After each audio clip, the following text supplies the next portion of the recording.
Every so often, when I was growing up, I'd find Grandpa Santino sleeping on our couch. I wasn't sure where he lived. His face was gentle and kind. Sleeping there quietly, he reminded me of a little homeless boy, and I knew that when I woke to find him there, he would soon rise and disappear to his favorite part of the house, the kitchen. If I woke up later than he did, I would be enraptured and dragged out of bed by the scent of Grandpa Santino's sugo.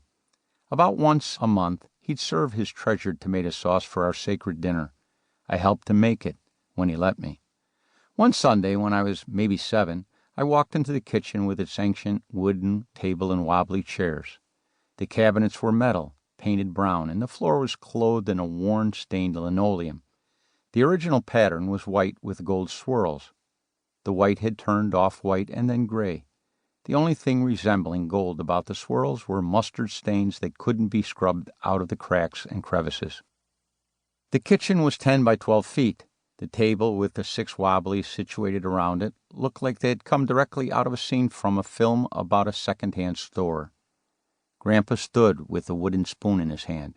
He was slender and all of 5 feet 2 inches tall. His full head of hair was turning from black to silver. As he chopped the garlic, he seemed to look right through it and into another world.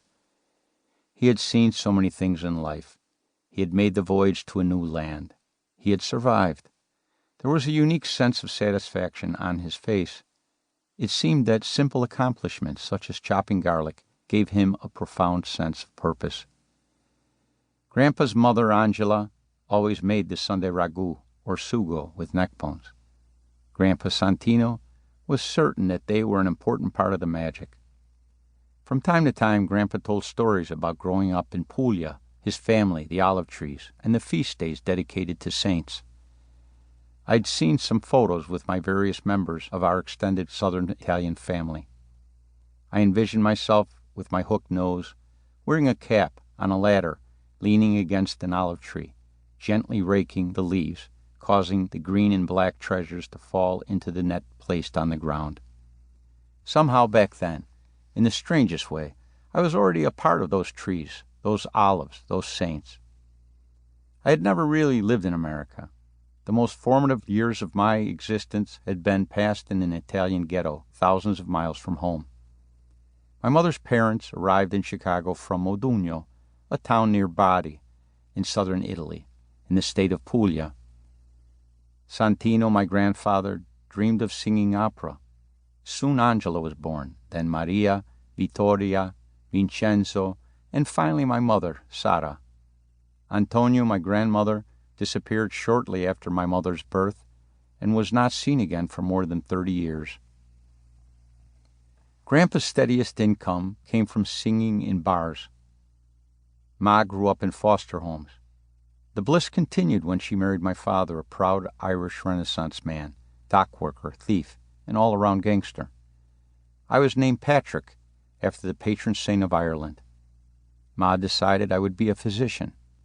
Soon I was joined by my brother and sisters, Greg, Marie, and Katie, all of us born 12 to 14 months apart.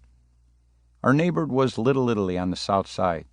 67th and 71st Streets, Ashland and Damon were the boundaries. The St. Rocco feast at Our Lady of Mount Carmel Church on Marquette, 67th Street, was the highlight of our year. Each family saved for stylish clothing, and Grandpa practiced O Sole Mio, U Sorrento, and a half-dozen other Italian tunes for his chants to exhibit his pipes. Grandpa's gaze moved from the garlic to the window. I looked, but all I saw was the neighbor's dirty windows. I was sure he saw much more than that. He was transported. He was somewhere else. I purposely made a sound with my shoe.